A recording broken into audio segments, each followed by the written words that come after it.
Let me resume recording. All right, this is the Park Commission meeting of September 14th, 2020. Let me do a quick roll call. Susanna Jewell. Here.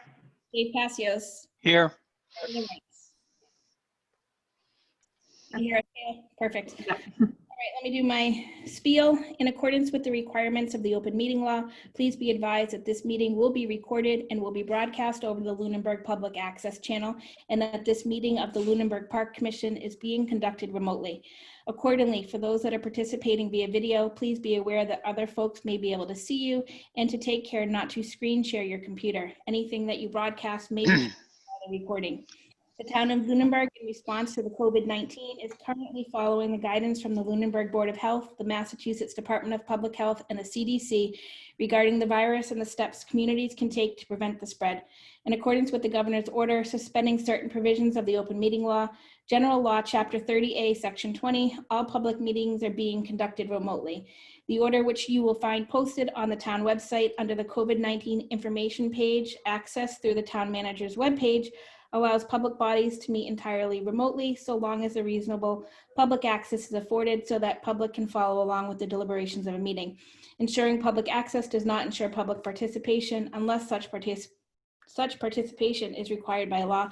And as always, this meeting will feature public comment. If anybody is here that wants to chime in during any point of the meeting, feel free to raise your hand. And Dave and Susanna, we just do what we normally do, so we're good there. All right, so the meeting is opened as of 6 p.m. The first thing on our agenda, we actually had 2 meetings in August.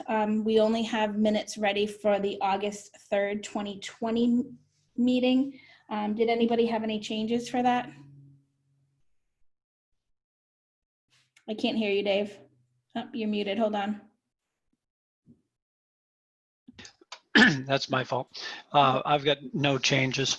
Okay, awesome. Could I get a motion to approve those minutes? I move we, go ahead, Susanna. I move that we approve the minutes for August 3rd. All right. Second. Thank you. Quick roll call on that, Susanna. Aye. Dave? Aye. It's an aye from myself. Great, so that's done. Now we're on to any town manager or DPW or recreation director updates. Susanna, did you get a chance to read Jack's update? I did, yep. Okay, should we read it into record or just are we good with what we have? We can put it in the minutes. Want to do that? Yep, okay. Minutes. I can do that. All right, Kayla, it's all yours. All right, so it was a last minute email. I apologize for that. But basically I just gave a synopsis. All the summer programs are done. And I just basically explained, not just for summer programs, but for programs in general, how I go about planning them. Basically, I contact a variety of vendors. Some I've worked with, some I haven't worked with in the past, and just ask about the interest that they'd be, if they'd be willing to work together for programs. And then from there, if they agree, basically the vendor sets a fee that they need to get per person. So let's say I'm working with Viking Sports and they tell me they need $50 per person. Then I add on a 20% fee onto that. So basically once the program is in the last session or done, they send me an invoice for their per person fee. And then that's what they're paid. And that the other 20% is in the revolving fund. And basically that 20% will offset the credit card fees that we receive. And then the goal would be to continue building it up within the revolving fund. And it can be used for future, community events and programs that we want to be free for everybody. And that type of, and those other fees for the programs would help offset those costs. So that's kind of how I just go about planning all of the programs in general. I listed the programs that ran for the summer. There were a lot offered, but there were only a handful that ran.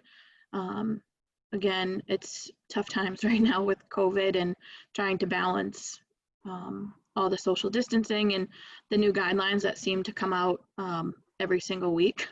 So just trying to balance all of that. The fall programs are all open for registration. The brochure went out to the database that's been created within the MyRec system. I sent it to Kate at the schools for that to be sent out, and she said they were sending it out. The senior center was sending it out. The library was sending it out. Little League sent it out for me. It was posted on Instagram, posted on Facebook, posted on the Lunenburg Loop, but still a little bit discouraging that the numbers for programs are kind of low. Sheila, what about Ledger? So I think it was Mike that contacted me from the Ledger about doing an article for the fall sports and stuff. And I had gotten back to him. I'm just kind of waiting to hear back, but I'm probably going to reach out to him tonight or tomorrow morning just to touch base again. Okay. Because they may even print something. I know when the Lunenburg Grange did an event in the past. Yep. Literally just sent them over like a graphic, and they printed it for us. So Okay, yeah. okay, sorry to No, that's totally fine. And like I said, I don't know if the numbers are low just because everybody's trying to figure out schooling and how they're going to balance the schooling and then trying to figure out the programs. So kind of going with that theory, I did push back the start date for all of the programs that were supposed to start like this past weekend and this week. Everything got pushed back a week in hopes to get more registration. And a handful of registrations have been coming in for that.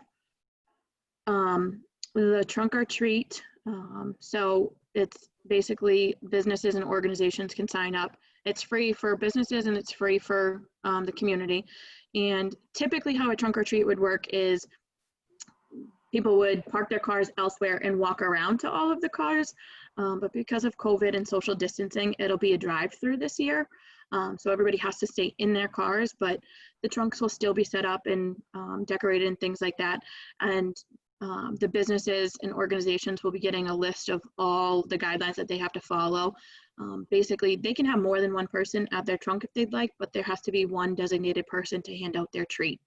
And then all the participants will also be getting a set of rules, you know, basically stay in your car, things like that. And the businesses will also have to wear masks to hand out the candy.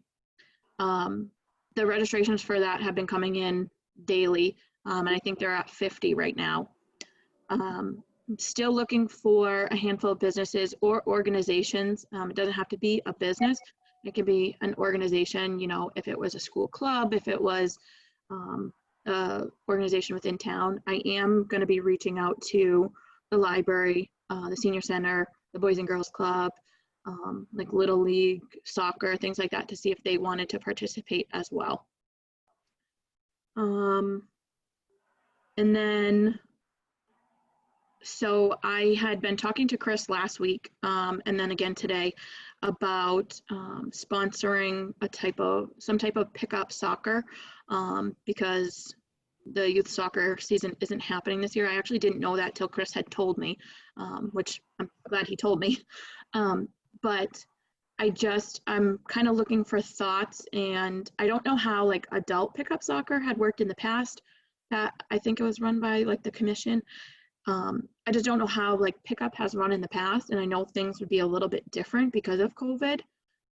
If we were to, you know, sponsor something like that, meaning, and when I say sponsor, I mean like it'd be me that would be applying for the use of the school fields because we don't have any soccer fields. I mean, I could easily say you can go out on Fitzgerald, but they wouldn't have nets. So it would be me that would be applying for the school fields. So when I think of that, I think of anybody that would be interested would have to register through the MyRec system so that we had a record of it. And then basically, so they're signing the waiver, which the updated waiver that's on there includes like a COVID waiver. But as far as like, Chris had said, you know, him coaching and a few others coaching, I'm assuming they'd have to get Corey checked through us. But I just don't know how pickup adult league was done in the past. So I'm kind of looking, and I know Chris is on, but I'm kind of looking for thoughts from you guys, and then if Chris has anything that he wants to kind of add. So I do have a couple of questions. Chris, can you jump on for me, or do I have to unmute you? Can you hear me? Okay. Chris, were you thinking of adult or youth pickup? So what kind of started this was Lysa being canceled, and I have a 5th grader and a 7th grader, so looking for an outlet, I guess, at this point. I mean, as this COVID scenario kind of goes on, I think it's gonna be more important, increasingly important to start to find outlets for these kids to just expel energy and Yep. get together, in a responsible way. Middle school sports are canceled this year, or at least this fall. So that was another sport for my daughter with cross country being canceled. So stemming from this past winter where we coached a combined U12, U14 girls, kind of what we deem the Lunenburg Power Hour kind of deal, and we just blended the two teams, girls U12 and girls U14, and we just split the teams up, and they played for 2 25-minute halves in Westford, and so that kind of got me thinking about, what could we do in town with Lysa being canceled for at least the fall. Is there a way to get something together and blend these two? So my daughter's now a U14 player, so I know there's a good number of 7th grade girls. There's a few 8th grade girls. And we could even pick up a few of the 6th grade girls, I think, and they'd be playing competitively, I think. And I've already talked to a couple of the coaches, so people are invested in it. Yep. So Kayla, in the past, we've never run a youth pickup program. Okay. The Yep. program that was run was an adult program that was run. It was either through the school or it was just a group of guys that ran it for adults. I'm correct in saying that, Chris, right? I don't think we've ever done a youth pickup. Not to my knowledge. No, it's always been Lysa. So I think this is a new, with Lysa being canceled, a new deal. I've played the adult, and that's the other aspect of why I thought of it, because I've played the adult pickup for 3 or 4 years. Yep. That, with soccer and basketball, I've participated in both, and it's been, well run and respectful of the fields and the court and so forth. So The next question is, and I don't know if this would have to be the case, Kayla, but you're aware of all the changes that have come down the line from, like, say, Matthew Soccer in terms of wearing masks while playing and yes, yeah, no throw-ins and that sort of thing. no corner kicks, no throw-ins. This is one of the, let's see, this is the MIA ones. I have the MYSA rules. And that's some of the reasons I've started to talk. I haven't taken this beyond talking to a couple of coaches at this point. Like, I haven't reached out to players to, inquire and see what people's interest is and so forth. Just hearing kind of and speaking with friends, with players, that they'd love to see something. Right. Great idea, Kayla. I do think that, you'd sort of have to work through the details of it, where it's not something that we've ever done before.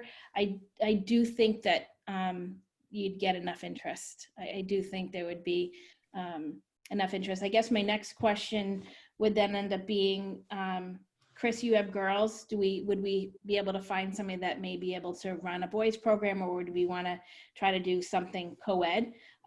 But I think those are details that can probably be left to you guys to sort out, but I do think it's a great idea. I have the girls at the U14 level, and then I also have a son that's at the now U12 level. So, but my thought at the U14, just looking at the numbers and talking to a couple of parents, I think we have 20 girls probably, that we'd be able to do like a 7v7 to keep it small on the field and not make it the 11v11 that it usually would be for them this fall. The boys, I think, or like with my son's level, I think it'd be more co-ed. And there's a herd of 5th grade players that all have grown up playing together for a long time even before it split into boys and girls. Okay. We know, did they pull 8th graders up to high school sports this year? I think they had to apply for a waiver to do that. So Kayla, I guess it would, and I'll let Susanna and Dave chime in. I guess if you were asking me what my opinion on it, I think that doing a middle school level program would be fun. I think it would get some kids involved. But when I say middle school, I'm thinking grades 5 through 7 versus including grade 8, because I think that the high school, and we can confirm this, may have opened up their soccer program to 8th graders this year. with that waiver. So if that's the case, they should have a home. And they will most likely be playing for the high school versus needing a pickup thing. But I could certainly be wrong on that, but that's my 2 cents. Susanna, Dave? I like that. 527 sounds good. I'm totally supportive of this. And I don't know just how are we able to be in charge of our school field, or is that Kayla's jurisdiction? Kayla's jurisdiction. Gotcha. Yeah, Okay. basically what happens is the same as for the summer when I had applied. I basically have to go through the same permitting process that everybody else does. I have to submit the request through the schools and then wait for it to get approved and have it come back to me. Yeah, no, I think Is it's this something, sorry, that's okay. Go ahead, Susanna. is this something that you would have to have a head count before you could get the permit approved, Kayla? No, I don't think so, because in the summertime, I basically just sent in the request for all the weeks that I had programs planned. And then if the programs weren't going to run, I just let them know that we didn't actually need the field that for that week in advance. Okay, so Chris can be told, or he can tell you what hours, whatever time slot he wants for a certain field, and as long as those players fill out a form, then they're good to go? Yeah, I'd basically have them register online like I would any other type of program, just so that following, the COVID guidelines on my end and having a number of people that are in a specific program. And then basically, once Chris figured out a schedule type of thing, I would just have to have those schedules so that if something was to happen, we would know who was on the field when type of thing. Okay, and would it be something that kids could jump on later, like midway through this season or something like that? I could see people getting more relaxed with their COVID concerns through the course of this month or next month, and understanding that their kids want to be part of that social thing. Yeah, and I can certainly leave registration open. Yeah. It would basically just be, kind of a call on Chris's end if he thinks that the numbers that are there to initially start were there. And that they signed up, and then registration can be left open to happen on a rolling basis all the way through the end of the program.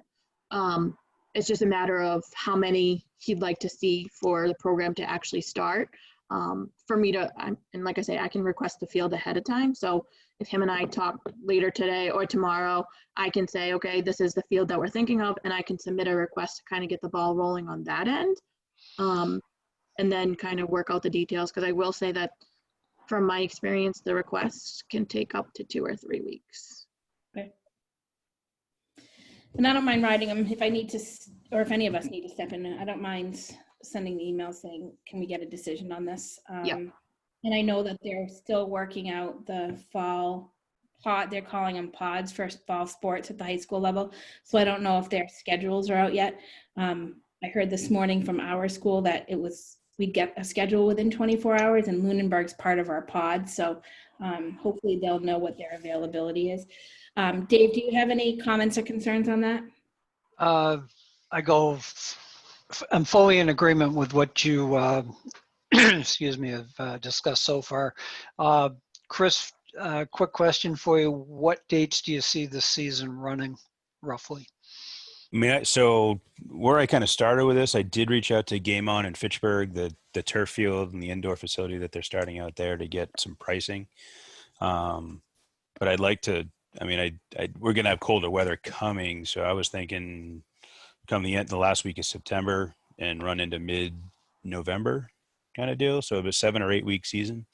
And I think that, and speaking of, look at it as a middle school, Karen, kind of going off what you said, like a middle school group kind of deal where it's 5th through 7th or something. There may be some additional coaches that would come forward, and it could become a bigger thing.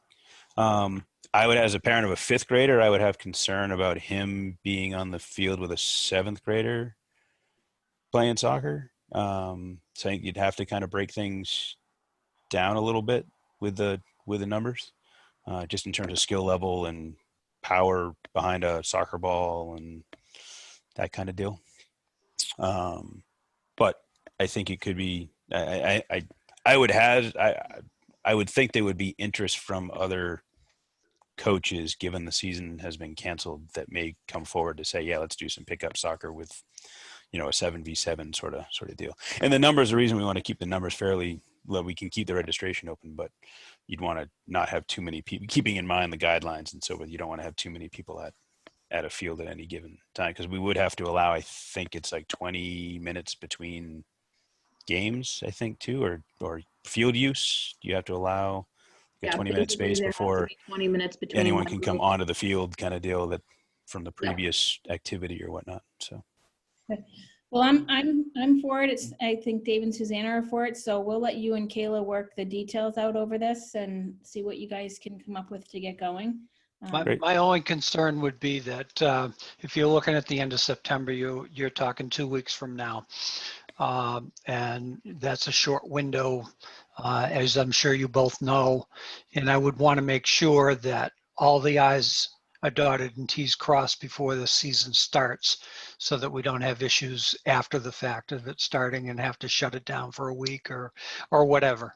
And as you know, the process is quite a bit more involved than it would be in a normal year. That's my only caution. Otherwise, I'm all for it. I think, I mean, I'm just knowing what the high school's doing, and those games aren't starting until the first full week of October, and they're running into like the second week in November. So I think you'll be all right in figuring out dates at work, because like Kayla said, and this is part of the details they'll have to work out together, is getting that approval back from the schools to use those fields. yeah, I mean, I think this is something that people are totally flexible. And talking with another coach, I said even like a weeknight under the light. If they did lights, we could do a weeknight under the lights, because that's when kids practice anyway. So like it doesn't, I think there's a wide range of flexibility with what we could do with this to work around whatever schedule the school has. So Okay. We'll let you work it out with Kayla, but no, I think that's great. Thank you for stepping up and trying to put something together for these guys. It's going to be nice to see a field full of kids again. I agree. Thanks for listening. Thanks, Kate. All right, Kayla, do you have anything else? The beach is officially closed. I will send the financials on Wednesday when I'm back in the office. I just, all the revenue is in. It's just the timesheets are in my office, and a few of them had to be changed. So I just want to make sure that I actually have the right numbers. Okay. So I will send those to you guys on Wednesday, and I'll also have the expenses in there for Wednesday too, like all the expenses, so the supplies, credit card fees, things like that in Wednesday too. The buoys, the staff's going to take out the buoys tomorrow, and then I am sending all staff evaluations. If they haven't already been sent, they'll be sent by tomorrow. And then Fields Little League is going to have a fall ball. They submitted a schedule, and I haven't checked my email since this afternoon. So I'm not sure if Steve has sent over a new field request form and an updated COVID plan for the fall, but they are planning to have a fall ball. Okay. And that's pretty much it for my update. Awesome. All right. Kayla, Karen, could I interrupt for a second? Kayla, with the beach staff, what I'd like to ask you to do, if it's not already built into the form, is ask the staff for their feel as to what went well, what didn't go well, and what changes or improvements could we be working on before we open next season. Okay. Okay, thank you. All right. So one of the things that we put aside from the last meeting, Kayla, was discussion on the 2020 field usage fees. Did you have that stuff with you tonight? Yes, it's saved on my computer. Let me just pull it up. I'm gonna pull it up as well.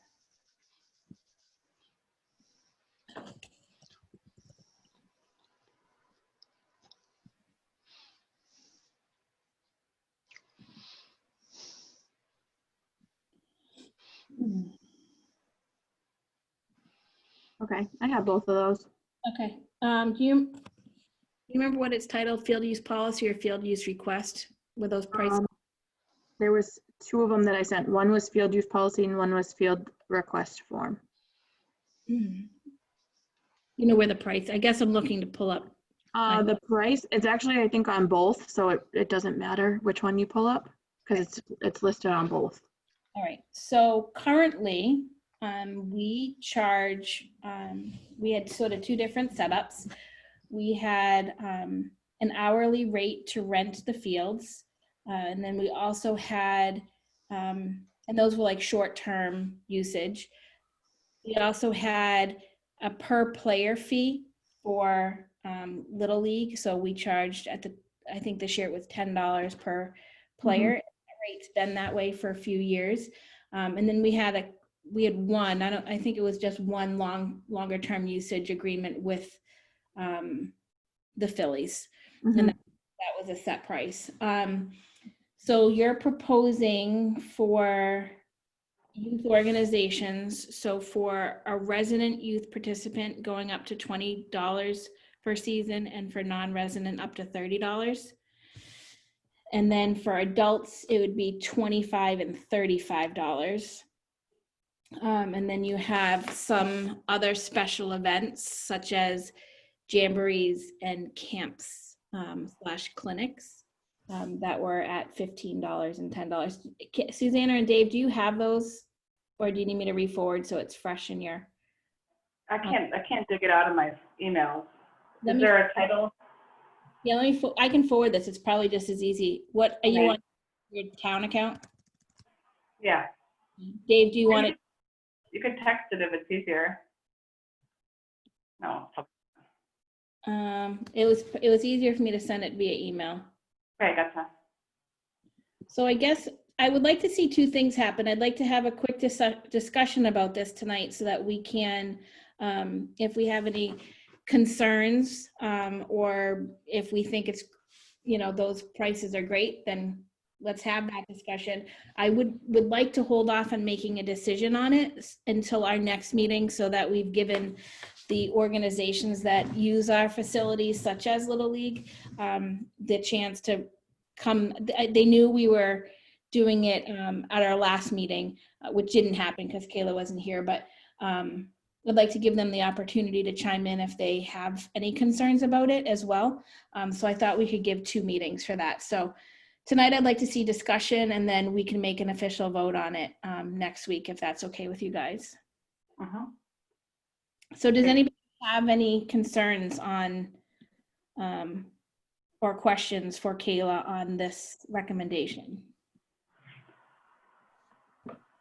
Just wanted to clarify that the money goes to mowing and maintaining the property and trash pickup and what? That's it. Yeah, That revenue goes into the revolving fund, doesn't it? it does go into our revolving fund. Okay. And it can definitely be moved to, the other basket, which is I don't even know how to phrase it. So it's the line item on the town budget for parks that falls under DPW that's used for maintenance. It can certainly be put back over there. Kayla, I don't know if I'm explaining this right. Yeah, so there's 2 accounts, and there's a parks account and then there's the revolving account. Parks account, like Karen was saying, is the line item, and the revolving is, basically, so right now all of the bills and things that are coming out, so like the bills for Lakeview or anything else to maintain all of the spaces, so the field spaces, the court spaces, the beach, the bills that we get for those are coming out of the parks line item. Okay. And that's how everything is being paid for. Okay. So the revolving account, excuse me, over time is going to be available for programming and other things related to that if we choose to use it in that way, or if the town budget line item ever runs to 0, then we've got that to fall back on. Yes. I do make a point that I believe every year for the last 3 years, we have turned at least 10,000, if not more, back to free cash at the end of each fiscal year. I know 15,000 went back for 2020, 19, excuse me. Yes, so we're going to be using the parks line item for all of the expenses, while some of the revenues and stuff go into the revolving. And basically, like you say, they'll be used for programming or long-term improvements or types of equipment. If we want to replace something in the parks and we don't see it within the parks line item, we can go into the revolving. The fees for programs are going into the revolving account. Mhm. Great. Okay. Yeah, I like these numbers.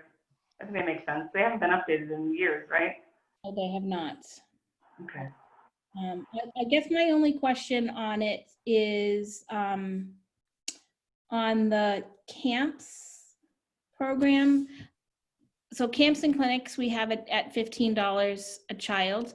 And that's with just a regular length camp, Kayla, like a Monday through Friday, or that's if that child signs up, if the same child signs up for a camp 2 weeks in a row, say we have a private group that comes in that wants to rent the fields to run that camp, do they get charged twice for that child, or is it a one-time?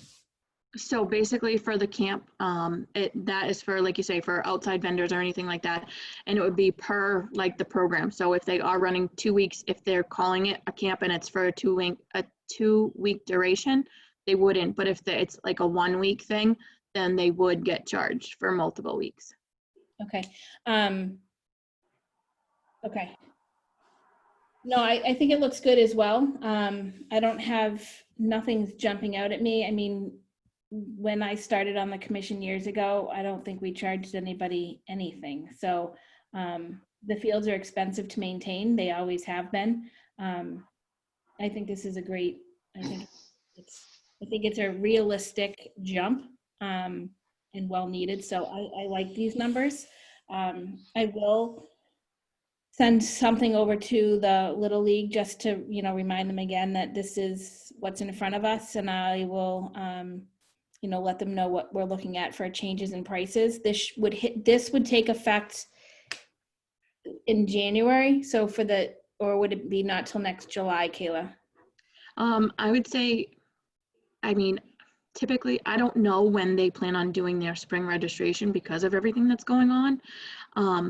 A lot of times I like to do the changes, before. I don't typically go with the fiscal year if it doesn't have to. If we're giving them enough advance notice and they haven't planned spring registration or planned their budgets for spring yet, I would say let's try and go with January. But if they had, then I would say July would make the next most reasonable sense. We can verify that. I don't think that they have. I think they're still actually taking fall registrations. I don't think they open up. And if they know this is coming down the line, I don't think they usually open up till late October into November. So, but we can verify it. I just, again, I don't want to take them by surprise. Right. These are the prime users of our field. So I would like them to have, if they've got a concern, be able to put that forward. And I know we post our meetings and all that kind of stuff, but some people don't catch it till it's too late. So, all right, so I'll put that on the agenda for a vote for next week, and not next week, next month.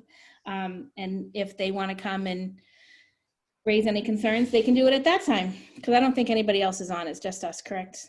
And Chris is still here. So, all right, perfect on that one.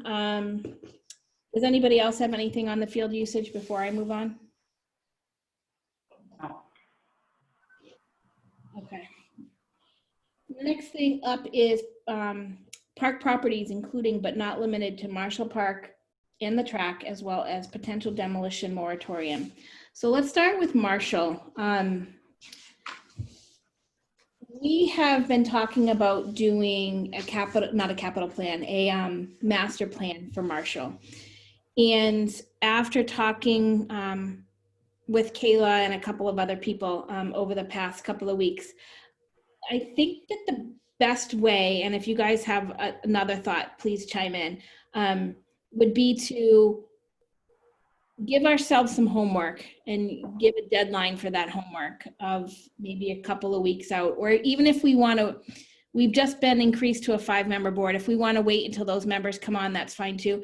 But I think we need to put down what we as commissioners feel is important for Marshall Park and send it over to Kayla and let her start dissecting some of this stuff. And then she would be bringing it back to us, letting everybody see what our priorities were. Maybe a lot of our priorities are the same, maybe they're a little bit different. And then maybe have a couple of more like charrette type forums where we can invite the public and get some input on what we're thinking and where we're going, and then get a master plan done up. It would most likely require outside help in terms of somebody that has experience doing up these master plans. But I think we're on the right track. I think just talking about it at this point is putting us on the right track. So do either of you have different opinions on how we should execute this? I had spent some time there this week with the kids, and I just feel like there's a bit we could do. I said this last time I was in one of the meetings, that we can do right now to get the park looking a lot better, a lot more usable. Someone has been cleaning up, sweeping off the basketball, tennis courts down below, and it already looks more useful. And if we just complete that job and weed around it, get rid of the poison ivy and stuff like that, someone could actually play basketball there. I mean, do the police not want people there, or it's still, yeah, okay. And then the weeding and raking the track, that would be a cinch if we had the manpower to do it. It's not expensive at all. And then there are a bunch of invasives growing on the chain link between the basketball court and the upper field, the biggest field. Those are easy to just put down about. Do we have CPW men to do this stuff, or will we need to hire people, or, I mean, do we have any DPW people at our dispense? I think that if we were to say to the DPW, this is what we would like to see happen, that, they should be trying to make it happen. I will say that it seems from what I've heard that the DPW might be a little bit short-staffed right now. I can't answer for him, but, we sort of make the grand policy plan situation going on, and they're supposed to try to help execute it. Okay. So I think your comments on this, I think are, you're absolutely right. There's some of that low-lying fruit that will be easily picked and dealt with. But then I think the master plan, I think, is, even if we do all these things, we still need a master plan. We still need to have a plan, because some of what you're saying should be just general maintenance items. Yeah, definitely. Dave, what do you have? Yeah, I had the same feeling as Susanna was speaking, and we've talked briefly about these short-term projects now for a while. Just to add on the track conversation, I had a conversation with Steve Powell a couple of weeks ago now, and he and/or his brother are going to make a point to get over to Marshall and take a look at the track and see what they would suggest we do to try to mitigate the organic matter that's grown into the cinder, and try to get that track back into use. They're extremely busy. So I said, I just appreciate an idea as to what we could do, even if it's next spring, to bring that track back up to usable condition without a lot of expense. Just clean it up and leave it a cinder track for the time being until the master plan tells us what's going to happen with that track. So I have had that conversation. The basketball court sounds great that somebody's taken an initiative to clean it up a little bit down there with what they call it, the palace or the castle gone. I think there's some opportunities for that plateau area up there, but that will be built into the master plan. I visited a skate park, or no, I will not call it a skating park.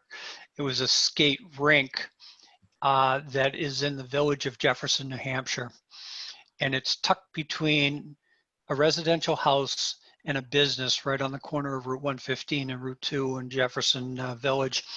And it's about, don't quote me, but 90 by 140, 50, maybe 60 feet, paved with a berm all the way around it. There's one basketball hoop for use there spring, summer, and fall. But in the wintertime, they flood that area. They have their own well drilled 6 feet from the berm. They flood it and they skate on it. I made a point to look around. There are no lights, so it's dusk to dawn skating. And I think it would work into the Marshall property very nicely as an extension of a parking area, so that you do something to remove a berm, or you have some other way to block that one end, and you could park 30 cars on that area in the summertime, or use it for shuffleboard or whatever painted on the surface for the summer, spring, summer, and fall. For not a lot of money, I think you could have a multi-use space that is sorely needed, especially an area like that you can flood shallow in cold weather and freeze quickly without any major expense to keep it frozen. It would give the town a safe skating area, assuming we get the cold weather. As I've said before, I think one of our early projects should be the Pocket Park picnic area down near Marshall Pond. Second to that, tying into the master plan. From there, with some agreements with one or two property owners, possibly start a trail system that starts at Marshall Pond, ties all the way up through the wooded area of Marshall, which is not shown on the parking plan, by the way. That whole section of the park property is not on that plan.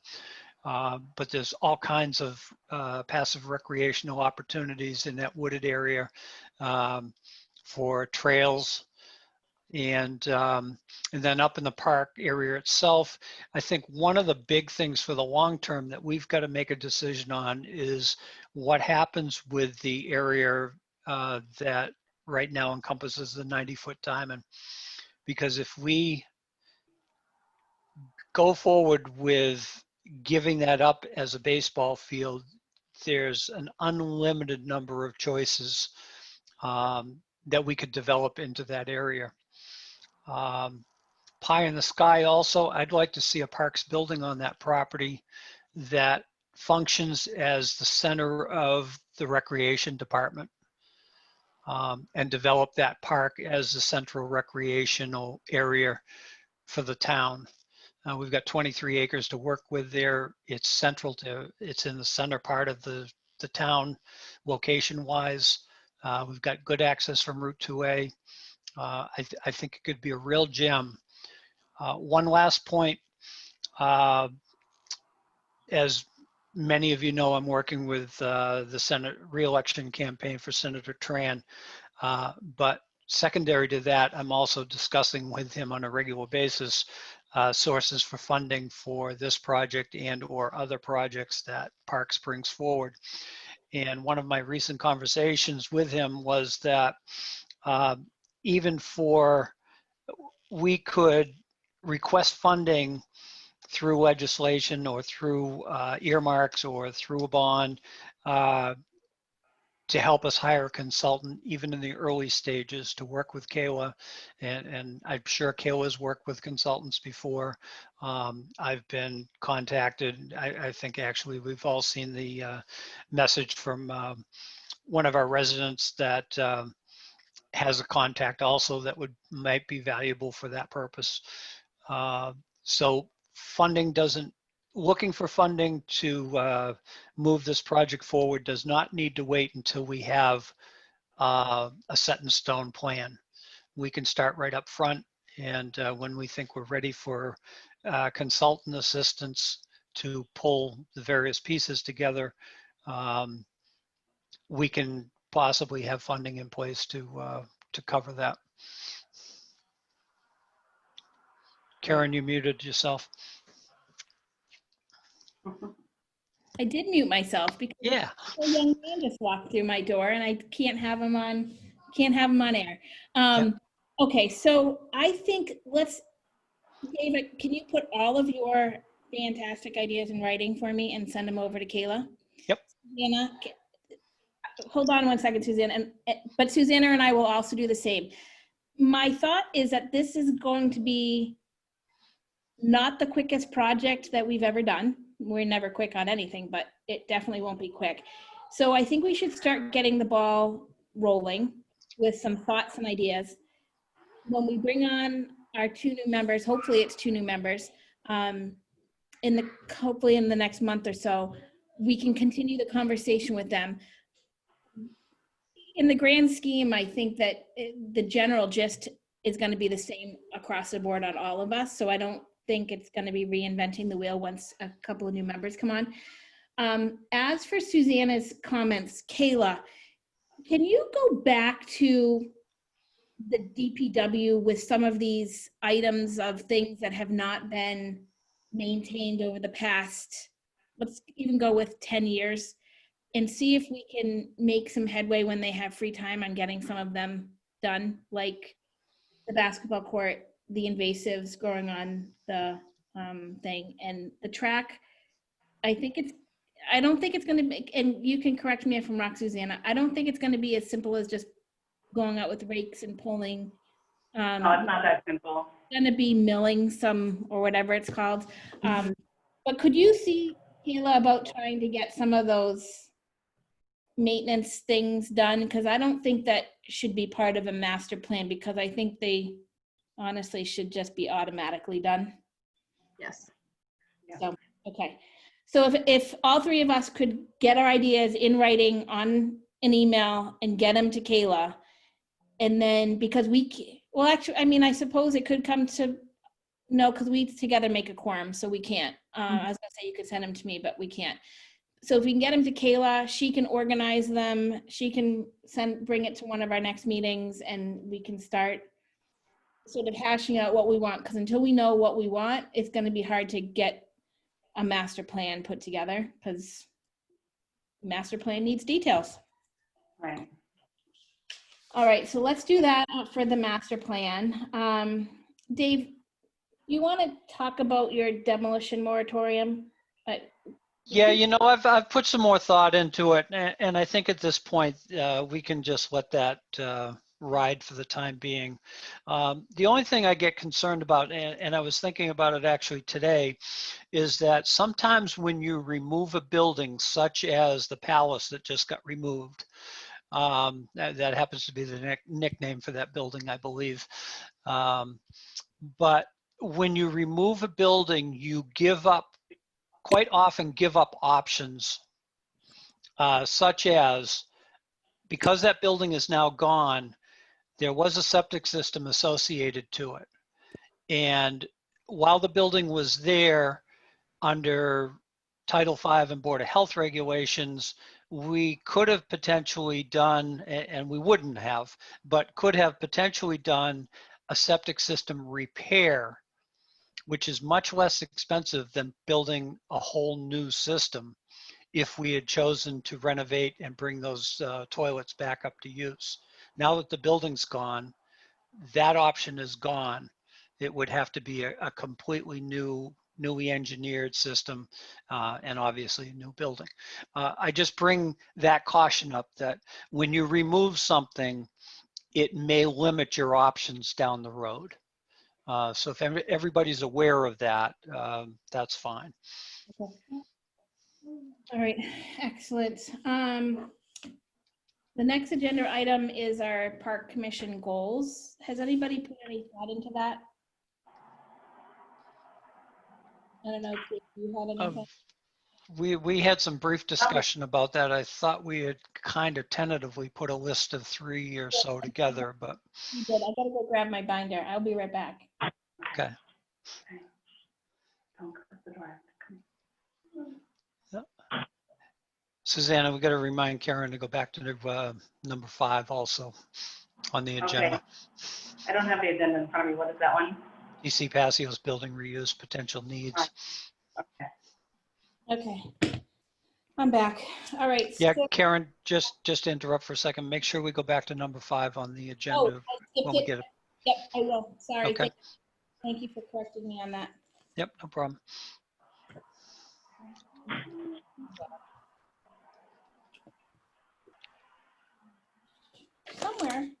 Somewhere in here.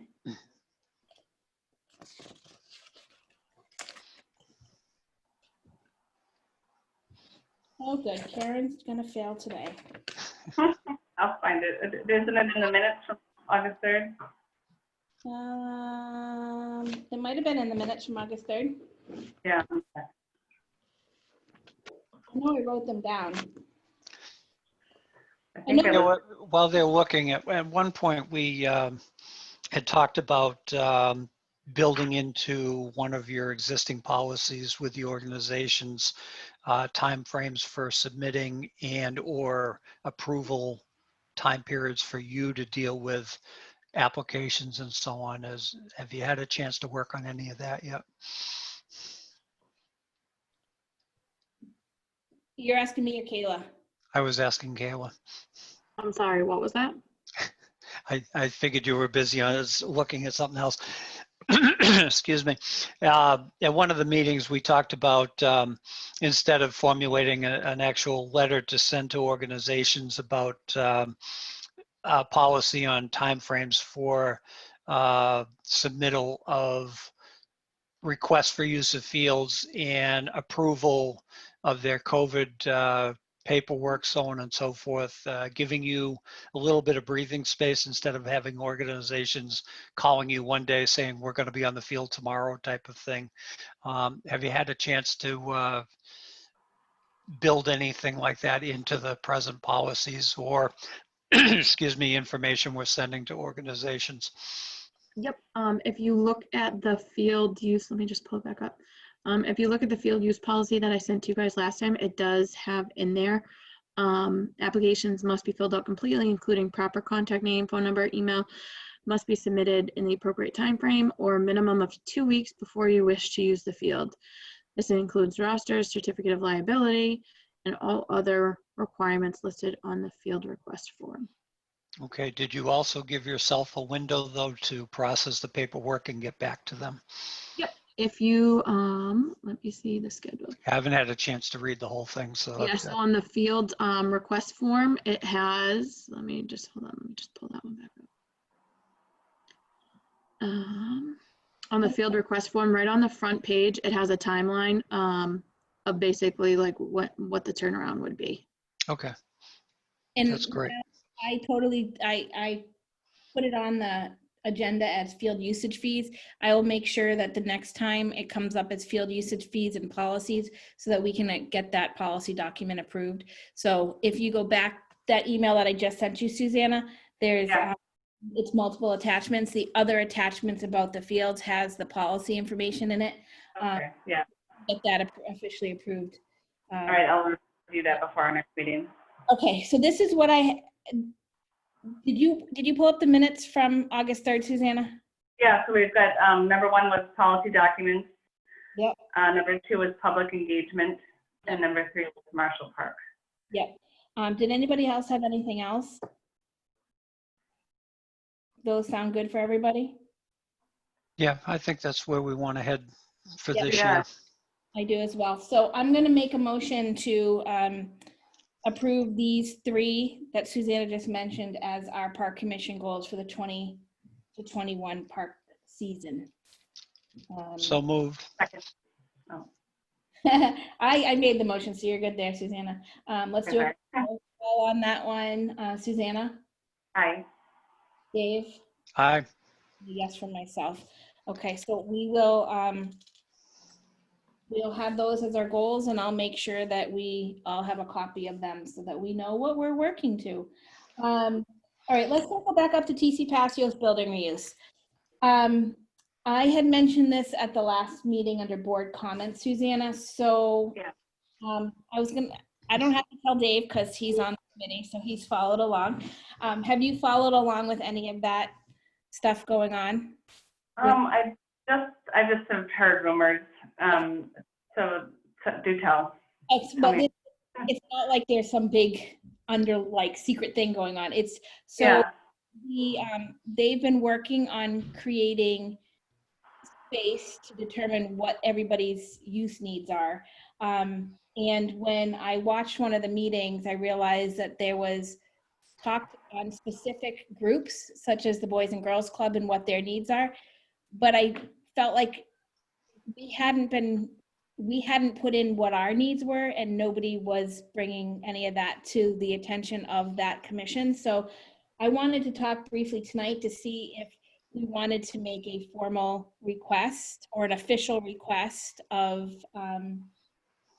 what we may need or want from a building such as TC Passios once it's redesigned and repurposed and that sort of thing. I know that Kayla had requested or had talked about with town manager using gym space and classroom space. Am I correct on that, Kayla? Yep, and the CAF space. And the cafeteria space. And there was the response was, well, we need to make sure all these other groups aren't using it at the same time type situation. So we definitely have a use for it. I don't know if we necessarily have a use for full time, or if it would just be, if we could take advantage of flex space, if they called it flex space. But I'm thinking I would like to make a official request of the TC Passios building reuse to basically be thinking about what the needs are of the Parks Commission as we go forward. Because unless somebody's building us a standalone gym, which I don't think is going to happen, we don't have any indoor space that's as large as the gym at TC Passios at any other location, because they use their space. They use their space for youth basketball and the high school basketball program. So I think they get pretty limited in what they have for availability. Do you have any thoughts? Well, my thoughts are that buildings should probably be torn down. I could see us needing the open space a lot more than trying to find a use for a classroom or something. The building's not torn down, Susanna. It's not.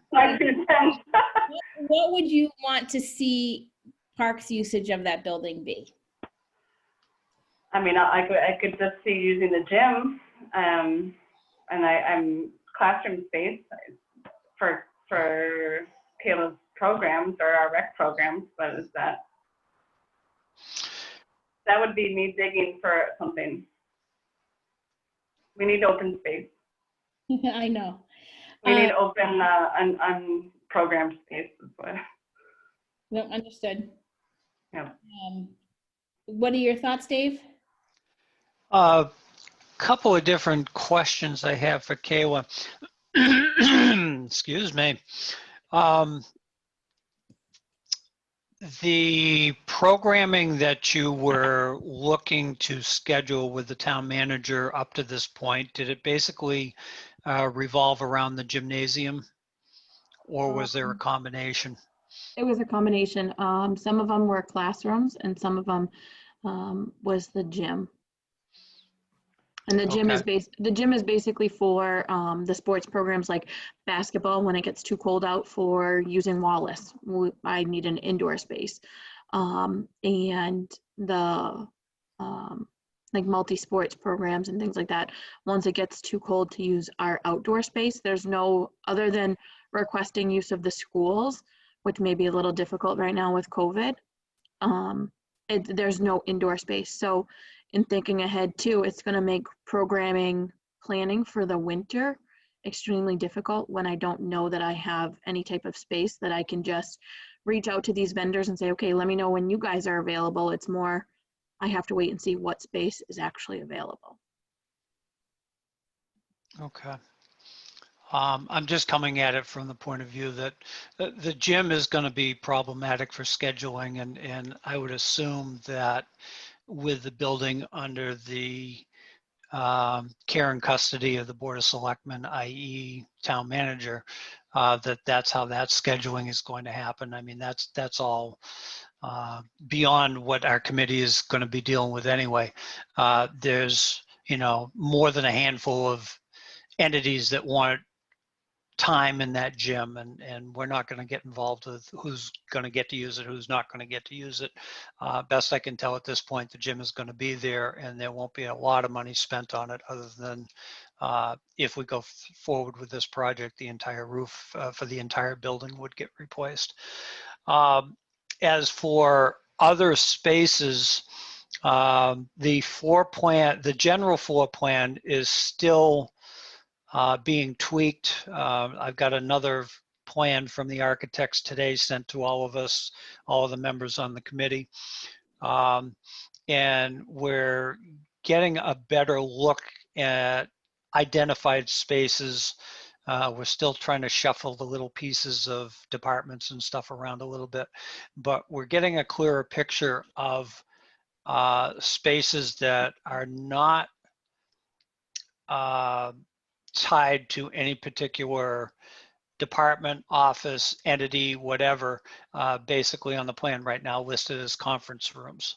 And one of the things that we told the architects in our last meeting or the meeting before is that the more of these spaces that we have that are office or departmental size are spaces that can be conference rooms for now and used for programming, I would believe, for parks or any other organization. But as the town grows, some of those conference room spaces might turn into office space. So there are more and more spaces starting to be identified as usable for flex use for the time being, without being identified as somebody's office or somebody's work area or anything like that. The other issue we have obviously is storage. So some of those blank spaces will be tied up with storage. So I think there will be opportunities with the number of conference rooms and the varying sizes of conference rooms that are presently on the plan to accommodate a number of organizations holding their monthly meeting, programming, stuff like we might do, so on and so forth. But again, we're still in the early stages, or we're in actually the late stages of laying out the individual uses. Once we get past that part of the plan, then we're going to we'll start seeing the breakdown within those spaces and see how they all work together. So I just need something from Parks that states in general what we feel we would be looking for use within the building if it's available, and whether or not we need a dedicated space or if flex space such as conference rooms would work okay for programming other than the ones that obviously need the gymnasium. Okay. I mean, if I had my way right now, I'd tell you dedicated space would be wonderful. I feel like, but at the same time, almost feel like greedy asking for that, but maybe I shouldn't because so many other groups have asked for things. It would be nice to have some sort of space where if we're having an art class, for example, that, maybe the supplies or something can be left in a locked cabinet while they're, waiting for the next group. I don't know how long it's going to take to get our programming off the ground, to get more interest in it, to get people, signing up for it where we're not canceling classes. So I guess that would be my only hesitation in asking for dedicated space. But maybe we should, it's just a conversation that I wanted to have because I don't want to miss the opportunity, and I don't want to be standing in front of anybody 6 months from now and having them say, well, why didn't you guys ask? So right. Yeah, no, I totally agree. Just to comment on your concern about being able to put, say, art projects away. There was discussion, and I don't know which space we were talking about at the time, but if we come up with a flex space that's usable for multiple organizations. And I think we were looking at one of the larger spaces, 1,000 square feet or something like that. And I may be wrong. We've thrown so many options out there that it gets skewed after a while. But we were also talking about down the long side of a room like that, there would be a series of lockable closets that would give space to each individual organization that might use that room over a period of time, so that they would have storage space to lock up stuff that they use for every meeting or every program or whatever. So you'd have the main room that was used by multiple organizations, but you'd also have a small storage closet to lock up items for each individual organization. Dave, is this a done deal? Like, is this definitely happening? Or No. is this just like a No, daydreaming thing? This is the, I won't call it the final stage, but this is the stage we should have been at 5 years ago. This will give us a real number at the end of this process. It will give us a real number to bring the building up to repair, move walls around, upgrade infrastructure in the building, and place the organizations and or town offices that we've been working with now for the last year into that building, and give us a number as to what that's going to cost. I'm not So, gonna have any money at all the next couple of years to do any of this renovation. I mean, it just feels like a. oh, I disagree. I very much Okay. disagree. Okay, so I have two issues with putting our parks requirements into words, into square footage or whatever right now, and that is like, I don't want to, like Karen said, I don't want to miss the opportunity to have designated park space in this new building renovation, but I'm really hesitant to put down on paper, like, so Parks is requesting that they have X amount of square feet in the new building, because that makes it look like we have space requirements that we don't actually have, and it's like it's inflating, it's making a fake number for space requirement needs that just doesn't exist. We're like inventing it. Like, wouldn't it be nice? Sure, but we don't need it. We need to. So I'm thinking of just, whether it be through Dave or I attend the next meeting, or if Susanna, you feel like doing it instead of me, just like going into saying, we exist, we have some needs, we will, if we have space available, we will use it for various programs. And even just saying that here we are, I think is more than we've done so far in terms of saying what we need.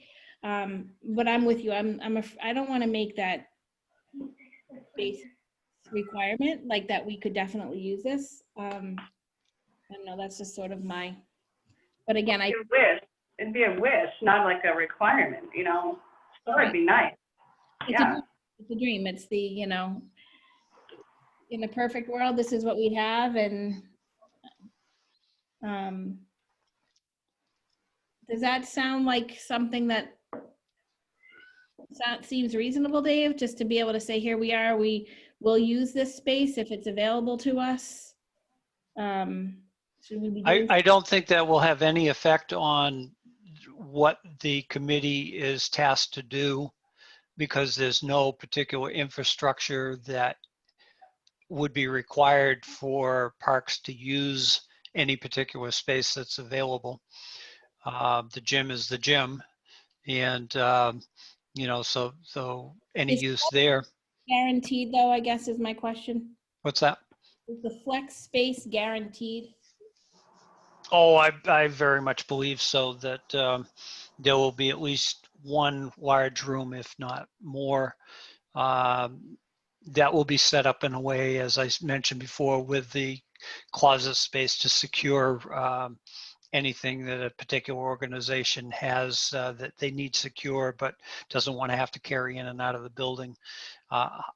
how much of that dedicated with the closets like that, I'm not sure at this point. I think, like I said, there'll be at least one substantial area that will be set up that way. And then the conference rooms, especially for later in the day or evening events, there'll be a number of smaller conference rooms for meetings, things like that. The layout's starting to come down, starting to look like there's quite a bit of space that's not being dedicated to particular offices and or entities such as the school. And that's something we didn't see in the first couple of floor layouts because there were areas that were just kind of overlooked for the time being because they were dealing with the larger spaces. Now that they've broken it down to, there's, especially in that hallway that runs parallel to the gym, there's a lot of chopped up space there that can be combined, and you come up with a large storage area or a larger storage area or a small conference room or so on and so forth. So I think I think there will be flex space there. If this project goes forward and we occupy the building for another 10 to 20 years, 20 years would be preferable with the amount of money that we are potentially going to spend on this or more. The town's going to grow, and there's going to need to be an expansion of office space, and a few of those conference rooms will probably be taken over by that. You do know we've gone 6 months with basically running virtually, correct?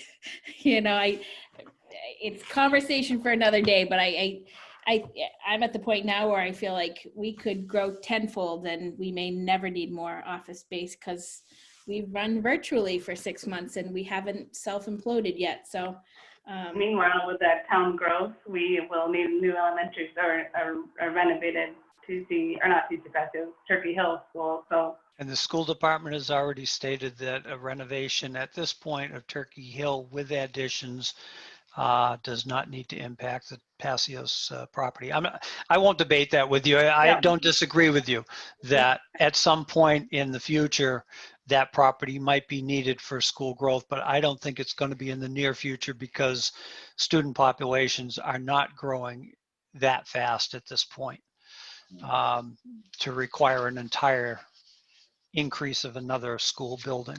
Well, I think I'll throw I think I'll just, whether I attend the meeting and make it via public comment or just throw it out to the chair to say, hey, we had this discussion tonight. We're not looking for dedicated space, but I do want to let you know that, we could use space, and, the flex space idea is where we feel that we would probably fall in terms of usage to be able to offer some programmings, and see where it falls. At least we can say that, Parks had somewhat of a voice at some point during this process, and see where it goes. Because again, I agree with Susanna that I'm not any place where I feel like we need to have 1,000 square feet for something. If the space is there, I think it would be nice to have. And I think with Kayla on board, we should be doing winter programming. And I don't know how affordable it would be from renting classroom space from the schools all the time, because they do charge for their indoor space, correct, Kayla?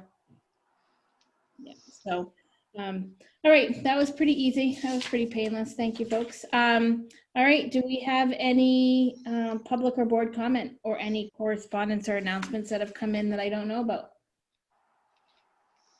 Not for me. Dave, do you want to hit the 5-member stuff? Oh, yeah. So as of a couple of weeks ago, the town charter was finalized after 15 months of waiting and nudging people to please move this process forward. COVID-19 slowed things a bit, but there were other reasons why it didn't move forward as quickly as it probably should have. In any case, it's in full effect at this point. Our commission has now been changed to a 5-member commission. One of the things that I had not even thought about as we made that transition, and it's effective immediately, is that our quorum went from 2 to 3, no matter how many members we have seated at this point, because our full commission is 5 members now. So to hold an open meeting until such time as we get other members seated, all 3 of us need to be in attendance for a quorum. The posting has been up for, I'm guessing, about a week now. Advertising the openings for the seats. I haven't heard of any talent bank forms being submitted, but I haven't checked recently either. Anybody interested in being involved in the great things we're about to embark on with the parks, please fill out a talent bank form and join us.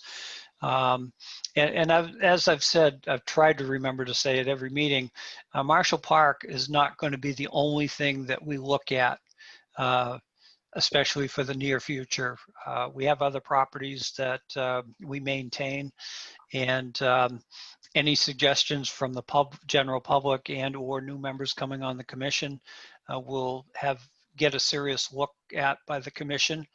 And we're not going to be have our blinders on and spending the next 5 years looking at Marshall and letting the rest of our infrastructure fall to pieces. Was there anything else in particular, Karen, that? Nope, I think that was great. Okay. I don't have any comment at all. So I think we're good there. Next meeting date. So in full transparency, I'm not sure we want to set it right now. So I am waiting for the high school soccer schedule to come out. And I am not going to miss one of my girls' games for their senior year of high school. So I think we should just hold off on setting that date, and I can send out an email with a couple of dates that I think will work once that schedule comes out, and we'll see if we can get a meeting of 3 minds to make that happen. I will say there may be, I don't know what I do not know what the Board of Selectmen have are looking at for a time frame in terms of getting that person and 1 or 2 people appointed, whoever puts a talent bank form in. So we may have to do something on their schedule on a Tuesday night, but we would all be made aware of that with enough notice anyway. So if that's the process, sorry, what is the process on that? They fill out a talent bank form and just submit it to the town clerk? So so if they're interested, there's a talent bank form online. They fill out the talent bank form that goes to the Board of Selectmen as well as to us, or like once all of them are in, and then we go in front of the Board of Selectmen as a commission. So we would need all 3 of us, and we would vote. We have a vote, so we'd have 3 individual votes, and then the Board of Selectmen would each have their own vote in putting somebody through. I can't imagine that it's going to be some major runoff. I don't think we have a ton of people banging down the door at this point. So it should be an easy process. We've done it in the past. We did it with Susanna, right? We did it, Yeah. I think, and we did it with somebody else's seat in the past. So it's a pretty easy process. So it's, yeah. And I encourage anybody that is interested in this, who decided to watch this whole meeting tonight and got to the end, questions or concerns or questions or more information needed on the commission and what we do and how we run. Any of us are happy to answer those questions. So just send them our way. It'd be great to see a 5-member board, and I'd be beyond excited to see that. So, all right. So is everybody good with holding off on the next meeting date until the high school schedule comes out? Yeah, Karen, the only thing I'd really like to do, and before you say you can't do in-person things out in the field, I know that Conservation has done a number of site walks and so on and so forth. I'm sorry, what's that? I'm ready to be in person. We can Yeah, go. I would like to do a walk around Marshall Park uh, just to refresh and kick ideas back and forth, like we About that. did. I think it's almost 2 years ago now, wasn't it, I think that so, we with did John. that? Yeah. And Kayla, I don't know how much you've had a chance to see that park, but it has just so much to offer, and potential for the future to offer. Okay. That I'd like to at least point out what's there and what we've got, what we're starting with, and then go from there. And I'd like to do that before winter. Agree. Yeah, we can make that happen. That's no problem. I have that on my radar anyway. And we do need to add our next agenda is going to include this, a discussion around the skate park again. Just to give you the heads up, Susanna, they've asked for a joint meeting. So we're going to put it back on our agenda for next month, and we'll get back to them with what we've decided. So yes, so I will put that on my to-do list, Dave, to do a park walk. And once the schedule comes out, we can get the park walk through and a meeting on the books. Okay, So no sounds problem. good. All right, awesome. Can I get a motion to adjourn at 7:20? I motion So- to adjourn at 7:20. Second, Awesome. Let me do a quick roll call. Susanna? Aye. Dave? I, And I guess for myself, we are adjourned at 7:20. Thanks so much, everybody. night, everybody. Aye. Amen. Bye.